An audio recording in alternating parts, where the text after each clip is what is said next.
Eu li nessa semana nas redes sociais um texto, num artigo, e uma frase dizia assim: quando as instituições perdem a sua função numa democracia, a população passa a pensar que aquelas instituições já não têm mais serventia dentro dessa mesma democracia.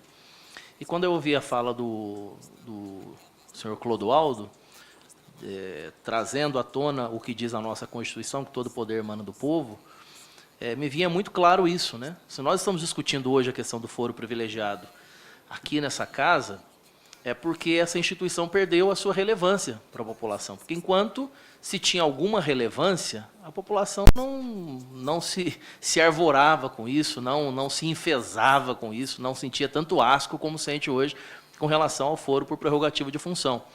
A questão do foro por prerrogativa de função, ele tem a sua pertinência, por exemplo, no nosso caso como parlamentares, para um parlamentar que quer exercer o seu mandato de forma clara, digna, correta, defendendo de fato o seu nicho. Eu, por exemplo, o deputado Diego Garcia, nós defendemos o nosso nicho, somos religiosos, católicos, somos eleitos 100% com voto ideológico e defendemos a vida plena, defendemos, aqui também o Joaquim Passarinho, defendemos o matrimônio, o casamento, né, a família formada por homem e mulher. Aliás, isso está na Constituição Federal, artigo 226, e por esse motivo enfrentamos a militância LGBT, por exemplo, e sabemos como são organizados no Brasil inteiro. Então, eu não tendo a prerrogativa o foro por prerrogativa de função, claro que eu fico exposto a uma série de situações pertinentes a esse tipo de enfrentamento a uma militância organizada como essa.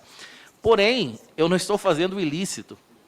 Então, a mim não há nenhum problema abrir mão da prerrogativa por foro por prerrogativa de função, ou foro privilegiado, né, de forma mais popular e até um pouco pejorativa, como começou a se usar dessa forma, né, o foro privilegiado, porque é realmente uma instituição que se vê falida hoje no meio da sociedade.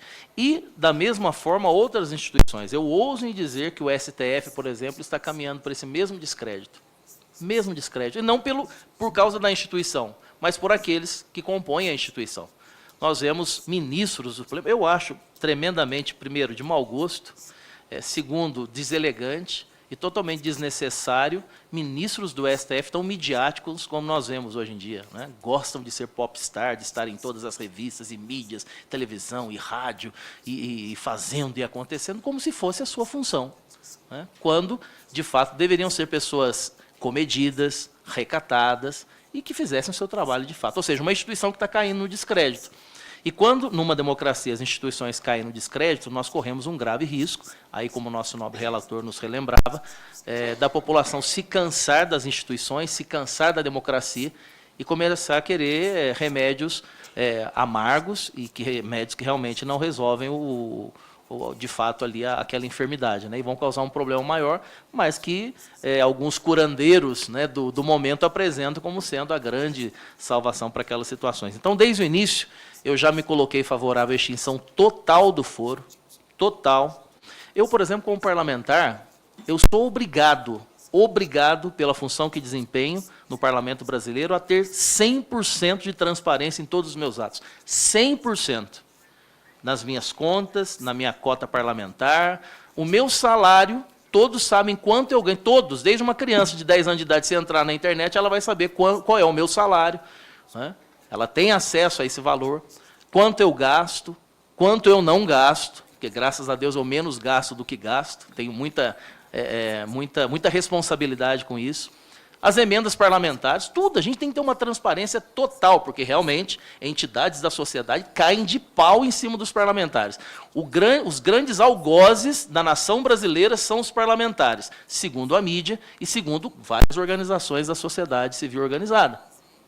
Mas o que a gente sabe, por exemplo, do Judiciário? O que a gente sabe do Ministério Público? O que a gente sabe dos ministros, como Vossa Excelência acabou de dizer aqui?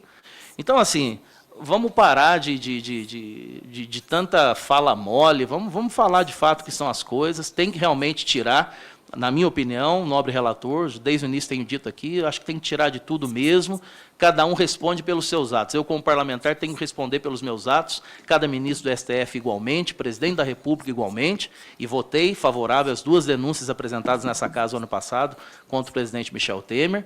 votei pela cassação do Eduardo Cunha, votei pelo impeachment, então tenho coerência dentro dessa casa, sim, para dizer o que estou dizendo aqui.